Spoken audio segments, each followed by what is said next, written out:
Okay, today I'm going to explain a couple of symptoms of a failed vacuum pump. You may get a harder than normal brake pedal, or your turbo wastegate mechanical that's operated by vacuum. You may get some codes, or it's not operating properly. And what it can be is the vacuum pump. And this is an X3 2013, and the vacuum pump is all the way in the back.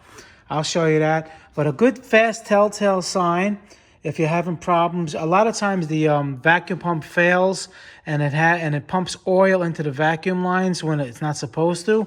So the oil can, you have to have vacuum. Oil is going to interrupt the vacuum, and there's a vacuum reservoir under the engine cover. So there's two lines here. There's one here and one here that goes to the boost valve. Goes to the wastegate valve. I'm sorry. You take them off, all right? And okay, you can take both of them off. This one and this one. Okay, and pop it up. I have it loose, but you get the idea. Just pop it up off its prongs. Okay. And underneath here, that is a vacuum reservoir. What that's supposed to do, there's not supposed to be any oil in here. And already I can see this one had a little oil. All right, it's not supposed to have oil in it. That means there's a vacuum pump.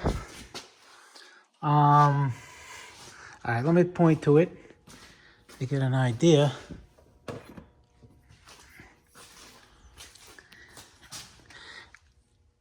Okay, it's right here.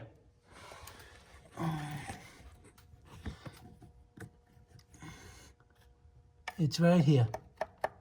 It's connected to the intake on the back of the head. It's connected to the intake cam. Okay, on this engine, it's a little big pain in the neck to get to. You have to take this thing off. It's all the way in the back, and it has a thick vacuum line that's right here. There's a vacuum line right here that goes to the brake booster. So, of course, if this thing fills up with oil, then it comes around here. On the back side, there's a vacuum line that comes around here, and that goes right to here. It goes right to this one. All right? And from there, the vacuum goes in. It has a vacuum canister up there, a reservoir. And that's for, reasons for the oil, but it's not supposed to have oil. Okay? And it fills up, and now there's no vacuum. Of course, this valve doesn't work. Okay? The actuator is actuated down here. All right, it won't work. And basically, that's two reasons. You get boost gauge, codes, or you get lack of power, or your brake pedal's a little harder than normal. It's probably that vacuum pump has to be replaced. All right, and to replace, I'm not replacing it on this one.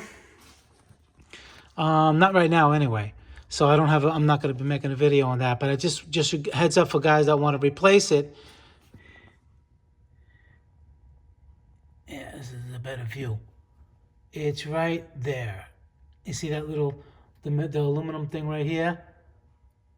And you see that little black, that's the vacuum line that goes to the brake booster. So, of course, if it fails, you're going to get harder than normal brakes. All right, and there's two T30 Torx screws that takes it off. But like I said, on this one, it's like buried underneath the cowl over there. And maybe your BMW is a little different, and you can get to it better than I can. So that's the situation of symptoms of a failing vacuum pump. All right, and this is for the N20. This is for all these engines, the N20, N55, the 2.0 turbos, all those type of engines that have that type of vacuum pump. All right, Motorcar Nut, please subscribe, hit the like button. Any questions, just leave them on the bottom. I'll try to get to them as soon as I can. Thank you very much. Thanks for watching. Bye.